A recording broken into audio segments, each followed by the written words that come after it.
أعوذ بالله من الشيطان الرجيم. بسم الله الرحمن الرحيم.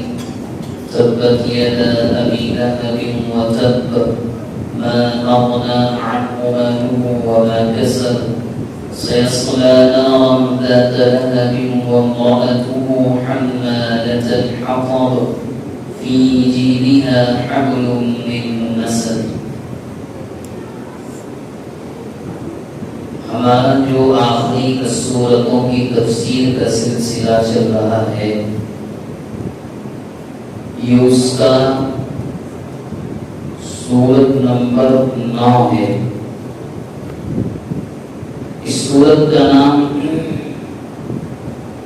لہب بھی ہے مسد بھی ہے، لیکن لہب زیادہ مشہور ہے کیونکہ اس میں دونوں الفاظ آئے ہیں، لیکن جس پس منظر میں اس بیک گراؤنڈ میں اس سورت کی آیتیں نازل ہوئیں زیادہ مشہور نام سورت اللہب ہے. یہ سورت مکی زمانے میں نازل ہوئی، اللہ کے نبی علیہ السلام مکہ مکرمہ میں تھے تب اس موقع پر یہ سورت نازل ہوئی. لمبی تفصیلات ہیں، کچھ آج عرض کریں گے، کچھ انشاءاللہ کل جو اس کے بعد کا سورہ ہے وہ مختصر بھی ہے اور اس کا مضمون ہم سنتے ہی رہتے ہیں. بہرحال ہوا یوں کہ نبی اکرم صلی اللہ علیہ وسلم کو نبوت ہوئی. پہلا مرحلہ اللہ کے نبی کا تھا دعوت دینا مگر چھپ کر، کسی کو زور سے سنانا نہیں.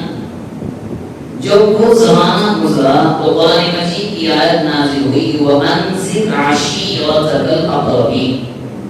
اے اللہ کے نبی اب آپ کھلا کھلا دعوت دیں اور سب سے پہلے اپنے قریبی لوگوں کو، قریبی سے اپنے رشتہ دار ہیں، بیوی ہیں، بچے ہیں، اس کے بعد چچا ہیں، اس کے بعد کے رشتہ دار. اللہ کے نبی نے اسی سلسلے میں کفار کو جمع کیا تھا کوہ صفا، اور وہاں پر آپ نے آواز لگائی تھی جو بڑا مشہور واقعہ ہے کہ اگر میں یہ کہوں اس پہاڑ کے پیچھے سے لشکر آ رہا ہے تو کیا کہو گے؟ انہوں نے کہا ہم آپ کی بات یقین کریں گے کیونکہ آپ نے آج تک کبھی جھوٹ نہیں بولا. اللہ کے نبی نے اس موقع پر کہا کہ میں تمہیں ایک اللہ کی عبادت کی دعوت دیتا ہوں، جہنم سے ڈراتا ہوں. آپ نے توحید کی دعوت دی، ایک مختصر سا بیان کیا. تو اس موقع پر ابو لہب جو اللہ کے نبی کا سوتیلا چچا تھا، سگا نہیں سوتیلا، اس موقع پر اور اللہ کے نبی کے چچا ابو طالب جو تھے وہ سگے چچا تھے، یہ سوتیلا تھا. اور ابو طالب گھرچے سردار تھے اپنے اخلاق کی بنیاد پر، مگر بہت غریب تھے.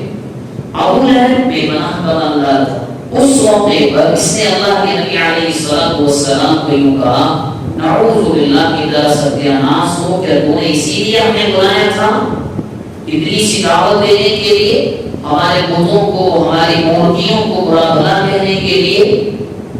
اور اس نے الفاظ کہے کہ محمد تیرے ہاتھ ٹوٹ جائیں، ہاتھ جھٹک کر کہا. اللہ تبارک و تعالی سب کچھ برداشت کر لیتے ہیں.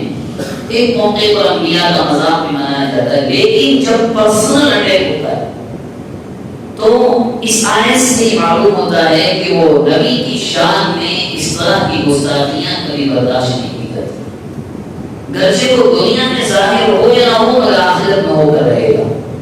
اسی کو کہا کہ ابو لہب آپ کو کہتا ہے کہ نعوذ باللہ آپ کے ہاتھ کٹ جائیں، ٹوٹ جائیں. ہم کہتے ہیں کہ اس کے ہاتھ ٹوٹ جائیں. اور صرف ابو لہب نہیں، اس کی بیوی بھی اللہ کے نبی کی دشمنی میں بہت آگے بڑھی ہوئی تھی. بعض تفسیری روایات میں یہاں تک آتا ہے کہ وہ خاص جنگل اسی لیے جاتی تھی کہ کانٹے دار درخت کی ٹہنیاں ملیں، رات کو محمد سو جائیں، دروازے پر بچھا دوں تاکہ جب نکلیں تو چوہیں تاکہ تکلیف ہو. اسی مقصد سے وہ جگہ جاتے. یعنی آپ سوچیں کہ رشتے میں ایک عورت کا بھتیجا ہے، تو مذہب کی بات الگ ہے، بھتیجا لگتا ہے اس عورت کا محمد، اور وہ یہ کارنامہ کر رہی ہے. کیوں؟ کیونکہ تم ایک خدا کی دعوت دیتے ہو، تو ہماری مورتیوں کو، ہمارے بھگوانوں کو، ہمارے خداؤں کو برا بھلا کہتے ہو. وہ لگ کر باقاعدہ ایسا کرتی تھی اور دوسری طرح سے تکلیف دیتی تھی. ایک موقع پر تو یہاں تک آتا ہے جب انہوں نے سب کچھ کیا یہ سورت نازل ہوئی، یہ سورت نازل ہوئی تو مکہ مکرمہ میں چرچا ہوا، کافروں نے تو کہا کہ نہیں یہ تو محمد کی جانب سے نعوذ باللہ بنا کر لائے ہیں، لیکن جب مشہور ہوا تو ابو لہب کی بیوی کو برداشت نہیں ہوا کہ یہ سورت ہمارے بارے میں کلام نازل کرنا ہے اور ہمیں کہہ رہا ہے کہ ہمارا ستیہ ناش ہو جائے، کل قیامت کے دن ہم جہنم کی آگ میں جلیں گے، ایسا اور ویسا، یہ پوری باتیں ہمارے بارے میں نازل ہوئی ہیں، ایک پتھر لے کر اس نیت کے ساتھ کہ نعوذ باللہ اللہ کے نبی کو نقصان پہنچاؤں گی آج۔ حضرت ابوبکر صدیق آپ کے پکے سچے دوست، دونوں ایک ساتھ رہتے تھے، اکثر دونوں حضرات کعبۃ اللہ کے قریب حرم شریف میں تھے، نماز پڑھ رہے تھے، تو جب وہ لے کر آئی